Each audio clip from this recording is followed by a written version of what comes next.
નમસ્કાર ખેડૂત મિત્રો, હું છું ભરતસિંહ સાવડા અને આપ જોઈ રહ્યા છો ભરતસિંહ સાવડા ખોડલ ફાર્મ. મિત્રો, હવે આપણે જે 2026ના ચોમાસાની અંદર આપણે જે ચોમાસુ સિઝનમાં મગફળીના વાવેતર કરતા હોય એવા સમયે હવે આપણે ખેડૂત મિત્રો છેતરાઈએ નહીં એનામાં હેતુથી એક આપણે માહિતી આપવાની છે કે મિત્રો, જે આપણે 2021-22ની અંદર તમે અલગ અલગ મગફળીના વાવેતર કર્યા હતા, એમાં જે આપણે કાદરી, લેપાક્ષી 128 ને 32 નંબર, એની અંદર ઘણા એવા ખેડૂતો છેતરાણા હતા. અને એ સિવાય હવે આપણે 2024-25માં જે આપણે ગીરના 4 મગફળી વાવી છે એની અંદર ઘણા ખેડૂતો મુસીબતોમાં મુકાણા અને મુસીબતોનો સામનો કરવો પડ્યો. કે એનું કારણ છે કે કેવા ખેડૂતોએ ન વાવવી જોઈએ એની માહિતી ન હોય. એટલે ખેડૂત મિત્રો, આપણે બિયારણની અંદર અને મગફળીના વાવેતર કરતા હોય ત્યારે છેતરામણ થતી હોય છે અને આપણે એની સંપૂર્ણ માહિતી હોતી નથી. તો મિત્રો, ખાસ કરીને આપણી ચેનલની અંદર નવા હોય તો આપણી ચેનલને સબસ્ક્રાઇબ કરી, લાઇક કરીને તમામ ગ્રુપમાં શેર કરી દો મિત્રો. એટલે તમે ખરેખર તમારો સાથ અને સહયોગ હશે તો પણ અમે આગળ વધી શકશું અને તમારા સાથ અને સહયોગની અમારે ખાસ જરૂર છે. એટલે મિત્રો, વિનંતી છે કે આપણી ચેનલને સબસ્ક્રાઇબ કરી, લાઇક કરીને તમામ ગ્રુપમાં શેર કરી દેજો મિત્રો. હવે આપણે મગફળીની વાત કરીએ તો જે આપણે મગફળીમાં BT 32માં કોઈ ઓળખતા નહોતા એને કાદરી પકડાવેલી છે, અને કાદરીને ઓળખતા નહોતા એને 128, અને 128 નહોતા ઓળખતા એને કાદરી લેપાક્ષી પકડાવેલી હતી ખેડૂત મિત્રો. તો કોઈ પણ ખેડૂતોને વાવેતર કર્યા પછી જે ઉત્પાદન આવ્યું ને ત્યારે ખબર પડી કે મગફળી તો આ બીજી નીકળી છે, BT 32 ને ભરોહે આપણે બીજી અવર વાવતા હતા. તે સિવાય આપણે મીડિયાના માધ્યમથી ક્રેઝ વધતો ગયો, એમ આપણે ગીરના 4 મગફળી નવી આવી, ગીરના 4 નો ક્રેઝ વધ્યો, ગીરના 4 મગફળીનું વાવેતર કર્યું છે મિત્રો. તો ગીરના 4 મગફળીની અંદર ઓલિક એસિડ સારું છે, લિલોનિક એસિડ સારું છે, દાણાની ક્વોલિટી સારી છે, એક્સપોર્ટ થાય એવું છે, ઉત્પાદનની દ્રષ્ટિએ 25-35 મણ જેવું 16 ગુઠાના વીઘામાં ઉત્પાદન મળે છે. તો ખાસ મિત્રો, એની અંદર તકલીફમાં શું છે તો કે ફિઝોરિયમ નામની ફૂગ અથવા તો બિયારણની અંદર છેતરામણ થતું હોય, આપણે ડુપ્લિકેટ બિયારણ આવી જતા હોય, આપણે યુનિવર્સિટી પાસેથી ન મળ્યું હોય, એવા પણ પ્રશ્નો જોવા મળ્યા છે. અને હવે ખાસ કરીને મિત્રો, મારે તમને સંદેશ એ દેવો છે કે આપણે બિયારણની અંદર બહુ છેતરાણા છે. એટલે કોઈ પણ ખેડૂતોએ કોઈ નવી મગફળીનું વાવેતર કરવું હોય તો મિત્રો, આપણે કોઈ પણ નવા બિયારણનું વાવેતર કરીએ ત્યારે આપણી જમીન કેવી છે, આપણી જમીનની અંદર કઈ મગફળીનું ઉત્પાદન સારું મળે, એના આપણે આસપાસની અંદર આપણે વાવેતર થયેલા હોય તો એને ટ્રાયલ લીધેલા હોય તો જ આપણે આગળ વધવું જોઈએ. ખબર છે કે આપણે નવી મગફળીનું વાવેતર કરવું છે, માનો કે કોઈ નવી મગફળી 40 નંબર મગફળી આવી છે આપણે સૌરાષ્ટ્રની અંદર, બરાબર, તો ઈ મગફળીનું વાવેતર આપણે 10 કિલો કે 20 કિલો આપણે આ વર્ષે વાવેતર કરવું જોઈએ. અને સારું ઉત્પાદન મળે ને રોગ પ્રતિકારક શક્તિ સારી હોય તો એને આવતા વર્ષે આપણે વધારે વાવેતર કરવું જોઈએ.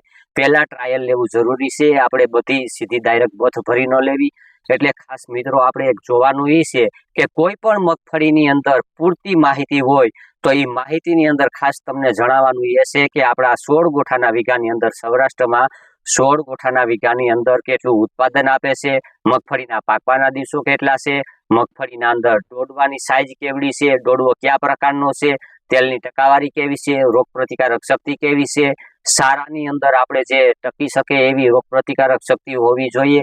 અને એની અંદર ટીકાગેરું કેવાક આવે છે, અંદર કાળી અને સફેદ ફૂગનું પ્રમાણ કેવું છે, જે 3 પિયત લેતા હોય એવા ખેડૂતોને ચિકનગુનિયાનું પ્રમાણ એમાં કેવું રહે છે, અને એ સિવાય દોડવા સડવાનો પ્રશ્ન કેવો છે, ખરવાનો પ્રશ્ન કેવો છે, કઈ જારીએ વાવેતર કરવું, એની સંપૂર્ણ માહિતી હોય મિત્રો તો જ તમારે મગફળીમાં નવા બિયારણના અખતરા કરવા જોઈએ.